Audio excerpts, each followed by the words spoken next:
ራስልን ተመልካቾቻችን ይህ አካታዊ ቢዝነስ ሳምንታዊ ፕሮግራማችን ነው። አካታዊ ቢዝነስ ሳምንታዊ ፕሮግራም ሰዴ መልቲ ሚዲያ ከፋና ሚዲያ ኮርፖሬሽን ጋር ተባብረን ሁሌም እናቀርብላችሁ ሳምንታዊ ቢዝነስ ፕሮግራማችን ነው። ዛሬ ደግሞ አንድ ወጣት ለየት ያለ እንግዳ ጋብዣለሁ። እንግዳዬ ወጣት ካሊድ ሙሳ ይባላል። በሰፊ ፋና ሚዲያ ኮርፖሬሽን ወድ ጊዜን ሰውተ ለዚህ ቃለ መጠይቅ ፈቃደኛ ስለሆንክ ካሊድ አንተ ልበልህና ከፍተኛ የከበረ ምስጋና ያቀርባለሁ። እኔም ስለጋበዛችሁኝ ከልብ አመሰግናለሁ። መልካም እንግዲህ የመጣበትን ካምፓኒም አስተዋውቅልኝና ወደ ቀጥታ ወደ መጀመሪያው ጥያቄ እገባለሁ።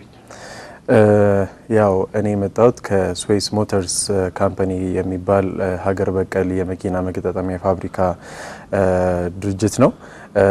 ድርጅታችን ያው መቀመጫነቱን በጅጅጋ ከተማ ያደረገ ሲሆን ላለፉት 8 አመታት በቱ ዊለርስ የባለ 2 እግር የ3 እግር እንዲሁም ደግሞ አሁን በስፋት ሌክዠሪ የሆኑ ትላልቅ ብራንዶች ጋር አግሪመንት ፓርትነርሺፕ በመፍጠር በሀገራችን ውስጥ የመኪና መገጣጠሚያ ፋብሪካ በመገንባት ለገበያ እያቀረበ ያለ ካምፓኒ ነው። መልካም። በዚህ ድርጅት ውስጥ ያንተ የስራ ድርሻ ምንድነው?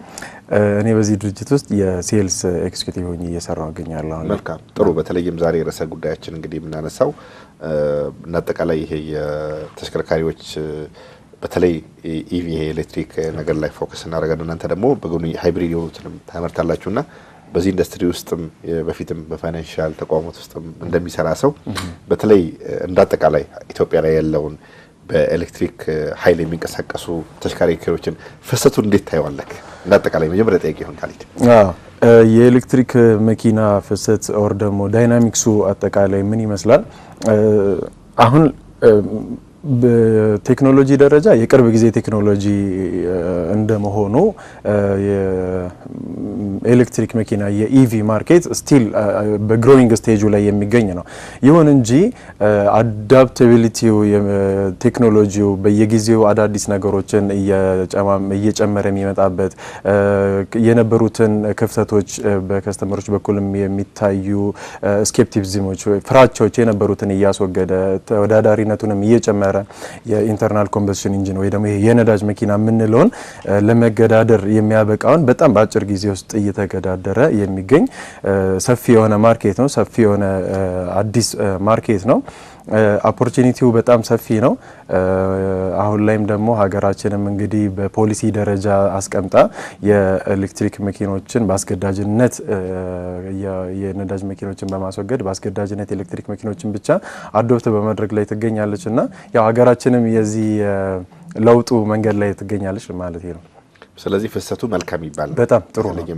እንዳለም አቀፍ ደረጃም ቴክኖሎጂው አዲስ ከመሆኑ አንፃር ሀገራችን በተለይ ነገር ተቀበላ መንግስት በፖሊሲ ደረጃ ደግፎት በተለይ የሚያኛውን በሌላ በናፍጣም ይሁን በቤንዚን የሚሰሩ መኪናዎችን ዲስከሬጅ አድርጎ በተለይ የብዝሃነት ትራንስፖርትም ይሁን በግለሰብ ደረጃ አሁን ጥሩ ነገሮችን እያየን ነው። መልካም። በተለይ እንግዲህ አሁን ወቅቱ እንደምናውቀው በጣም ዓለም ቀይ መስመር ተላልፈው የዓለምን ኢኮኖሚ ጫናው ደግሞ እኛም ሀገር ላይ የመጣበት ሁኔታ ነው ያነውላ። በተለይ የዚህ የአሜሪካና የኢራን ጦርነት ከመግባት አንፃር እና ሀገራችን ላይ ያለው የነዳጅ ተግዳሮት የሚታወቅ ነገር ነውና ከዛ አንፃር በተለይ የሆርሙዝ ከመዘጋቱ አንፃር ዓለም በጣም ውጥረት ውስጥ የገባ ነገር ነውና ከዚህ አንፃር በተለይ አሁን ኢትዮጵያ መንግስት መጀመሪያ በፖሊሲ ደረጃ ደግፎት ብዙ ነገሮችን ኢንከሬጅ ያደረገ ነው። በተለይ የኢቪ ተሽከርካሪዎችንም ከታክሴሽንም ከምንም አንፃር ጥሩ ነገር ያደረገ ነውና እንዳጠቃላይ ግን መንግስት በእርግጥ ነዳጅ በከፍተኛ ሁኔታ ድጎማ አድርጎ ነው የሚያስገባውና ምናልባት መጀመሪያ ፕሪካስት አድርጎ ይሄን ነገር በፖሊሲ ደረጃ ደግፎና አሁን ሀገራችን ላይ የምናየውን የነዳጅ እጥረት እንዳጠቃላይ ምክንያቱም ወቅቱ በጣም ሴንሲቲቭ ነው። መንግስት በከፍተኛ ደረጃ የሚደጉማቸውን በቢሊዮኖች ነው አሁን እያወጣ ያለውና ለዚህ ነገር በተለይ በሱም ሆኖ እየተገኘ አይደለምና ምናልባት ይሄን ነገር ከመቅረፍ አንፃርና የኢቪ ቴክኖሎጂዎችን በአገር ውስጥም እናንተ አሁን አንድ የተሽከርካሪ አካላት እንደሚገጣጠም የፋብሪካ ላይ እንደተሰማራ ሰውና አስፈላጊነቱን በተለይ መንግስት የውጪ ምንዛሪ ከመቅረፍ አንፃርና የታዳሽ ያለንም እንዳጠቃላይ ከመቅረፍ አንፃር የኢቪ ቴክኖሎጂ መኪኖች ያላቸው አስተዋጽኦና አጠቃላይ ምን ሰራጋል? አንተም በስፋት አንስተሃል ኦሬዲ። ይሄንን በሁለት መንገድ መመልከት እንችላለን። አንደኛው አት ፌስ ቫልዩ የኤሌክትሪክ መኪኖች ከኖርማል የነዳጅ መኪኖች ጋር ስናወዳደራቸው ለዴይሊ ኮንሰፕሽናችን ለተጠቃሚ በሚሰጡት ጥቅም በኮምፒቲቲቭ አድቫንቴጃቸው ምንድነው የሚመስለው የነሱ እንምታስ ምንድነው የሚለውን ነገር ማየት እንችላለን። በተወዳዳሪነታቸው የሚይዙት በየጊዜው የሚመጡ አዳዲስ የቴክኖሎጂ ፊቸሮችን መመልከት እንችላለን። ጉልበታቸውን መመልከት እንችላለን። ዲዩራቢሊቲያቸውን መመልከት እንችላለን። በየጊዜው መሻሻልም እያየነባቸው ነው። የዛሬ 4-5 ዓመት 2020 ላይ 2022 2021 ላይ ሲወጡ የነበሩት ፊቸሮች እና አሁን ላይ በየአመቱ ተሻሽለው ዓለማችን ላይ የምንመለከታቸው አዳዲስ ቴክኖሎጂዎች አሉ። የሚሄዱት ርቀቶች ሊሆን ይችላሉ፣ የሚጠቀሙት የባትሪ ካፓሲቲ ሊሆን ይችላል። አሁን ደግሞ ቀጥታ ከኢቪ ውጪ ሬንጅ ኤክስቴንድድ የሆኑ መኪኖች አሉ፣ ሃይብሪድ መኪኖች አሉ፣ ታዳሽ ኃይሎችን እየተጠቀሙ የሚሰሩ ናቸውና ለተጠቃሚዎች በዴይሊ ኮንሰፕሽን ተመራጭም እየሆኑ ይገኛሉ፣ አስገዳጅ ሁኔታዎች ባይኖሩም እንኳን ማለት ነው።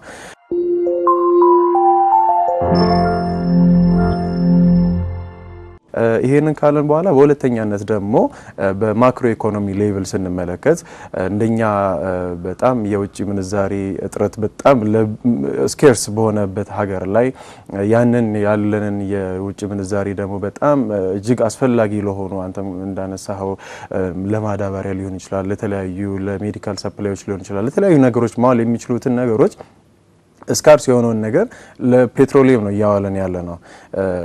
ኢንተርናል ኮምበሽን ኢንጂን የሆኑ መኪኖች በጣም ትልቁን እንትን መንግስትም ሰብሲዳይዝ እያደረገ እዛ ላይ ነው ትልቁ እያዋለ ያለው እና ከዚህ አንጻር ነሰሲቲያቸው ከፍ እያለ ነው የሚሄደው ማለት ነው። በዚህ ረገድ መንግስትም ይሄንን ፖሊሲ ሪኢንፎርስ አድርጎ በአስገዳጅነት ሁኔታ የኢቪ መኪኖች ወደ ሀገር ውስጥ እንዲገቡ መደረጉ ቀድሞ መንግስትም አሁን የተፈጠረውን ይሄ ትልቅ አሁን አንተም እንዳነሳው አሁን ዓለም ላይ የተፈጠረው የኢራንና የአሜሪካ መሀል ያለው ግጭት የፈጠረው ትልቁ ቀውስ በቀን ከ20% በላይ የነዳጅ ፍሰት የሚያልፍበት የሆርሙዝ ሰርጥ መዘጋት ለሌሎቹ የሰከንድ ሃንድ ኢምፓክት ሊሆን ይችላል። እንደ ኢትዮጵያ ግን ዳይሬክትሊ ኢምፖርት ነዳጅ በዛ በኩል ለሚያደርገው ዳይሬክት ኢምፓክቱን የመጀመሪያ ተጠቂዎች ነው የምንሆነው እኛ። በሳምንታት ውስጥ ነው ኢምፓክቱን ኢትዮጵያ ውስጥ እኛ ፊል ያደርግ ነው። እዛ ሰርጡ ሲዘጋ ኢምፓክቱ ግን እዚህ አልቆየም፣ ወርም አልቆየም፣ በሳምንታት ውስጥ ነው እዚህ ያንን ነገር ፊል ያደረግነው እና ይሄ አሁንም ቢሆን ያው አንዳንድ ጊዜ ከስህተት መማርና ወደፊት ደግሞ ሀገርም እንዴት ነው መቀጠል ያለባት ትራንስፖርቴሽን ኮስቶች አሁን ይሄ የሚያመጣው ኢምፓክት ምንድነው? የትራንስፖርት ኮስት አለ፣ የኢንፍሌሽኑ ላይ የሚያመጣው አለ፣ እያንዳንዱ ጉድሶች ላይ የሚጨምረው ነገር የራሱ ኢምፓክት ይኖራልና እንደ ሀገርስ እንዴት ነው መቀጠል ያለብን የሚለውን ነገር ስናስብ የኤሌክትሪክ መኪኖች የኤሌክትሪክ እንትኖች አይነተኛ የሆነ አማራጭ ሆነው ይቀርባሉና ስትራቴጂክ የሆነ እንትን ነው አማራጭ ነው የሚሆኑት ብዬ ገምታለሁ። የጀመርነው ያለ በተለይም በዚህ ረገድ ላይ ጥሩ ነው መልከታው። በተለይ በሁለት ነገር ከፍለን ነው ይሄን ፓርቲ ያየነውና እንደ ሀገር መንግስትም ከእንግዲህ በኋላ በዚህ ልክ ገንዘቦችን ደጉሞ በእርግጥ በሲስተም ቀስ እያለ በታዳሽል እያየ በሌላም ኃይል ኢትዮጵያ ምናልባትም የራሷንም የጋዝ ማመንጨት ሁኔታዎች አሉ። እሱ የጊዜ ጉዳይ ነው፣ ፕሮሰስ ነው። በተለይ ግን ለማህበረሰባችን አማራጭ በተለይ በሁለት መልኩ ማንሳት እንችላለን። አንደኛ በትልቅ የፐብሊክ ማስ ትራንስፖርት ላይ በትንሽ መኪኖች የምናያለና በተለይ ከቅርብ ጊዜ ወዲህ አገር ውስጥ ገብተው አሁን በአገራችን ላይ በተፈጠረው የነዳጅ እጥረት የዓለም አቀፍ ተጽዕኖ ፈጥሮ ማህበረሰባችንን ሰፊው ማህበረሰብ እያገለገሉ ያሉት በቅርብ ጊዜ የገቡ ባሶች ናቸውና ይሄ ምናልባትም የዓለምን የወደፊት አቅጣጫ ያመላክታልና ይሄ ትልቅ ነገር ነው ብለን እንገምታለን። እንዳጠቃላይ ግን ምናልባት በከፍተኛ ሁኔታ የኤሌክትሪክ ተሽከርካሪ መገጣጠሚያ በሀገር ውስጥ መመረቱ እና ሀገር ውስጥ በተለይ ቦዲያቸውና አጠቃላይ አካላቸው ልክ እንደ ለመኪና አሴምብል መሆኑ ለሀገራችን አጠቃላይ ኢኮኖሚ ላይ ያለው ኢፌክትና ይህንን ታዳሽ ኃይልን ከማፋጠንና የነዳጅን ኮስት ከመቀነስ አንጻር እዚህ ውስጥ ኢንዱስትሪ ውስጥ እንደሚሰጥ ሰርቪስ እንደሚሰጥ ሰው እንዴት ታወለካል? በጣም ጥሩ። አንተም እንዳልከው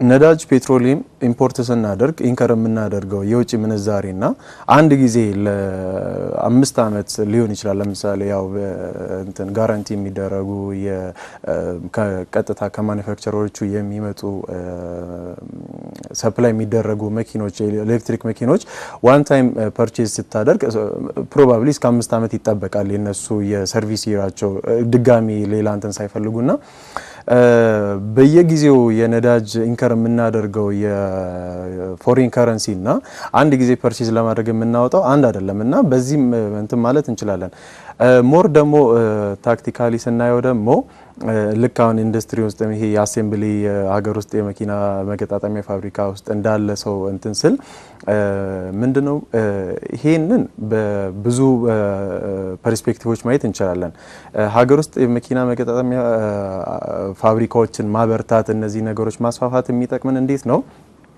አንደኛ የውጭ ምንዛሪውንም ከመቆጠብ አንፃር ቀድም እንዳልኩት ሌላ አላስፈላጊ ለሆነ ወጪ የሚወጣውን ኢንከር እናደርገው ነው ወደዚህ ሺፍት ማድረግ ይቻላል ሁለተኛ የኤክስፒሪየንስ ሼሪንግ ነው የሚሆነው ከዚህ በፊት የነበረው ቴክኖሎጂ ምናልባት ወደ ኋላ ቀርተንም ሊሆን ይችላል አሁን ላይ ሀገራችን ውስጥ በጣም የተዋጣላቸው በጣም ኮምፒተንት የሆኑ ወርልድ ክላስ የሆኑ ፕሮፌሽናል የሆኑ የባለሙያዎች አሉ በመኪናው ዘርፍ ላይ ያሉ ኢንዴፕስ የሆነ እውቀት ያላቸው እንትኖች አሉ እነዚህን ወደፊት አምጥተው እውቀታቸውን ሀገራቸውን መጥቀም በሚችሉበት መንገድ ላይ እንዲያውሉት ማድረግ ይቻላል አሁን ደግሞ አት ግሮዝ ስቴጅ ላይ የሚገኘውን የኤሌክትሪክ ኢንዱስትሪ ወደ ሀገራችን የማኑፋክቸሪንግ ሴክተሩን በማሳደግ እዚህ ላይ እንዲሰሩ እዚህ ላይ የተሰማሩ ካምፓኒዎችንም ደግሞ እንዲበረቱ በማድረግ አንደኛ ኤክስፒሪየንስ ሼሪንጉ ላይም ጥሩ እንትን ይኖረናል እኛም ተሳታፊ እንሆናለን በቅርብ ጊዜ ውስጥም ደግሞ እኛም ወደ ማምረቱ የምንገባበት እድልም ይከፈታል ብዬ ገምታለሁ በሌላ በኩል ስታየው ደግሞ እንደ ንግድም ስትመለከተው ለምሳሌ አንድ ሙሉ ፉል የሆነ መኪናን ኢምፖርት ስታደርግ በኮንቴነሩ አንድ ወይ ሁለት መጫን ብትችል ነው በአሴምብሊ ሲሆን ግን ብዙ መኪኖችን ወደ ሀገር ውስጥ ማስገባት ትችላለህ ይሄ ራሱ ኮስቶችን ሚኒማይዝ ከማድረግ አንፃር በዛ መንገድ ማየትም እንችላለን የስራ እድልም የመክፈት ቻንስም ይኖረዋልና ይሄ በሁሉም እንትን ስትመለከተው የታዳሽ ኃይል መጠቀም ለሀገራችን አስፈላጊ ነው ብዬ ነው የማስበው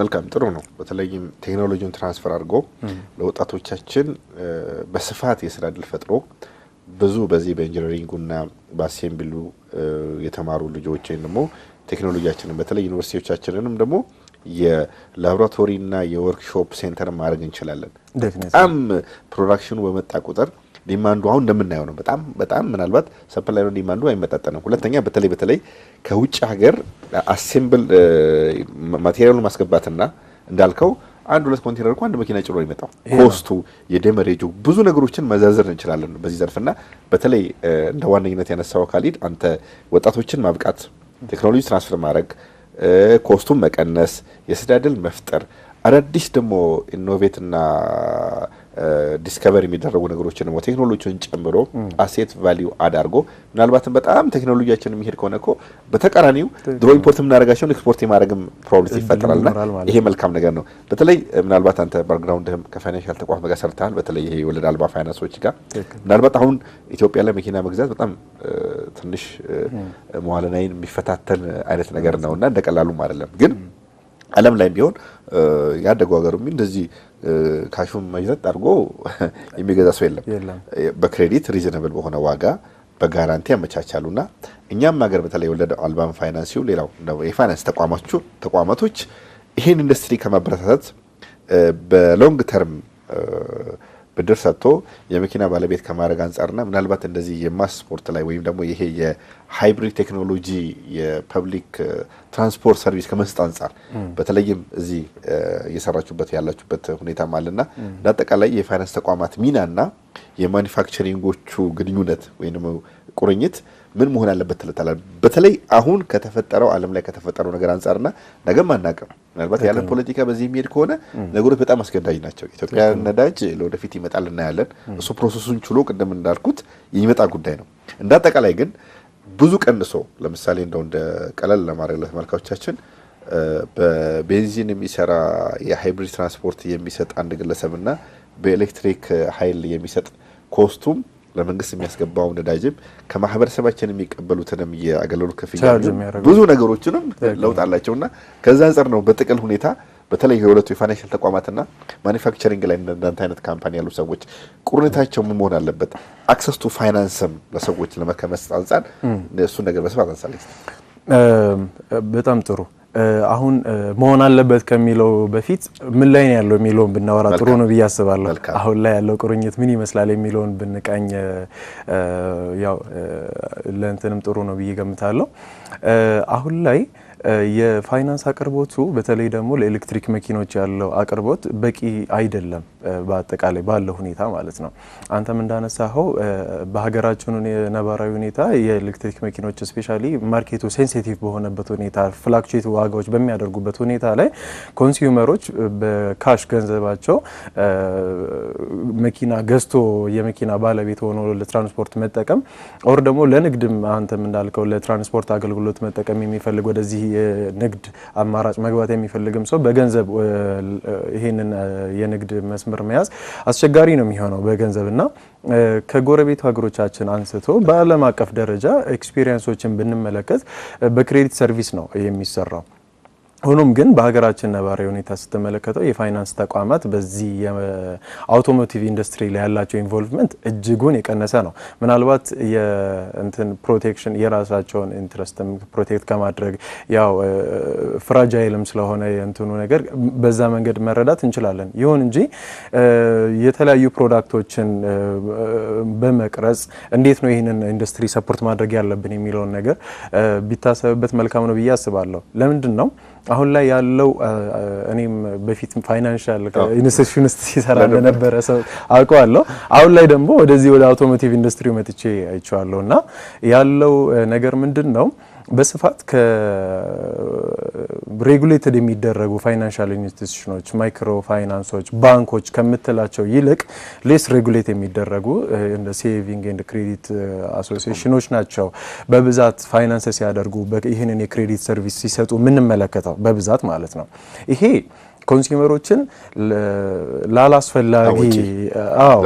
ላላስፈላጊ ወጪዎች የሚዳርግ ኦር ደግሞ ለሌሎችም ለመጭበርበርና ላላስፈላጊ ወጪዎችም የሚዳርግ ነው።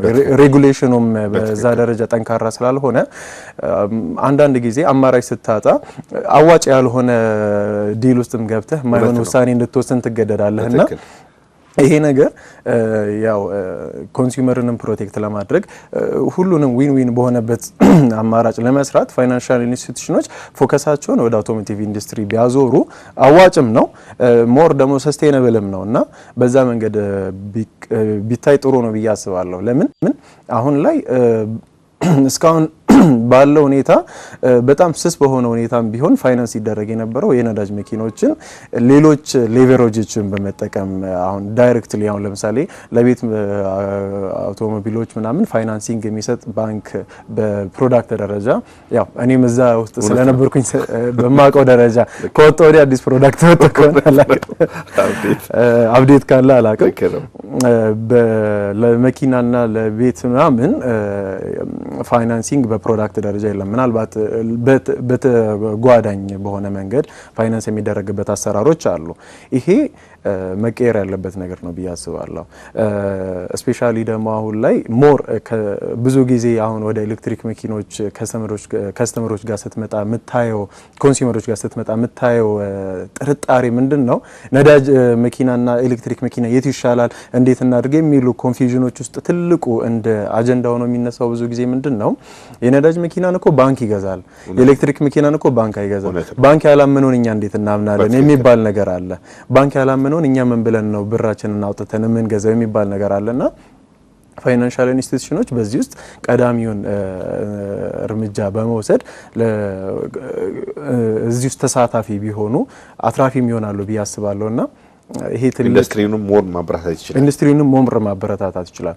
አሁን ላይ ትልቅ ብዙ ጊዜ እኔ አሁን የሴልሱ ስራ ላይ ስላለሁኝ ይገርማል ከአንድ ተራ የምትለው ኮንሱመር አንስቶ በሃይ ሌቭል ያሉ ኮንሱመሮች ያው በክላስ ለማስቀመጥ ያህል ማለት ነው በገቢ ደረጃም ስታስቀምጥ ሁሉ መጥቶ ትልቁ ዲማንዳቸው የፋይናንስ አማራጭ አላቸው ወይ እናንተ በታመቻቹት የባንክ አማራጭ አለ ወይ የፋይናንስ ከፋይናንስ ካምፓኒ እንደ ክሬቴሪያ ነው ተሰራላችሁ ወይ የሚለው ነገር ሁሌ አለ። አንዳንዱ በራሱ መንገድ ከባንኮች ጋር ያለውን ሪሌሽንሺፕ ሌቨሬጅ አድርጎ ያንን ባንኮችን አመቻችቶ የሚያመጣ ሁኔታ አለ። ሌላ ጊዜ ደግሞ ቅድም እንዳልኩ አዋጭ ያልሆነ እንትን ውስጥ ገብቶ ተገዶ ያየለ በጣም እጅግ ኤግዛጀሬትድ የሆነ ፔመንትም የሚቸገርበት አጋጣሚ ይፈጠራል።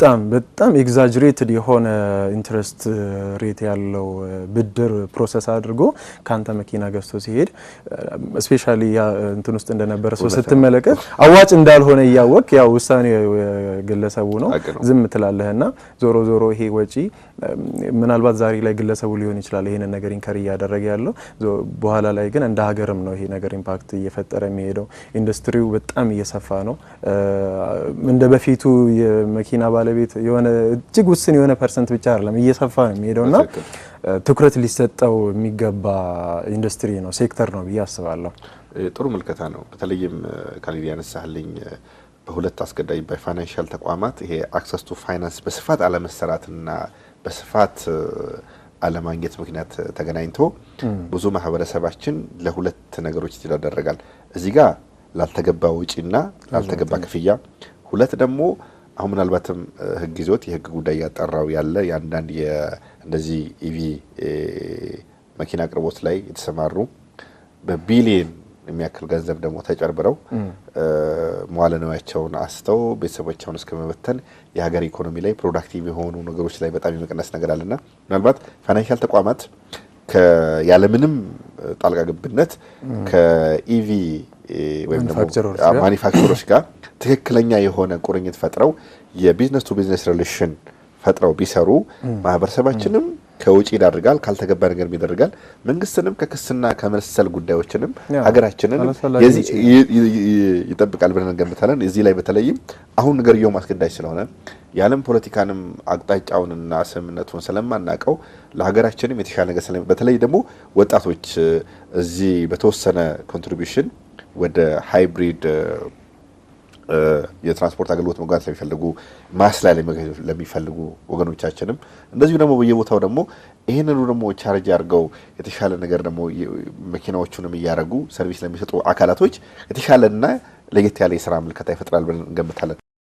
ተመልካቾች ከካሊድ ሙሳ ጋር ከስዌስ የማርኬቲንግ ኤክስኪዩቲቭ ጋር ያረኩት ያለውት ቆይታ በሰዓት ምክንያት ሊቋጭ አልቻለም። የዚህን ቀጣይ ክፍል በሁለተኛው ክፍላችን እናቀርባለን። ከቀሪ ፋና ሚዲያ ኮርፖሬሽን ፕሮግራሞች ጋር መልካም ቆይታ።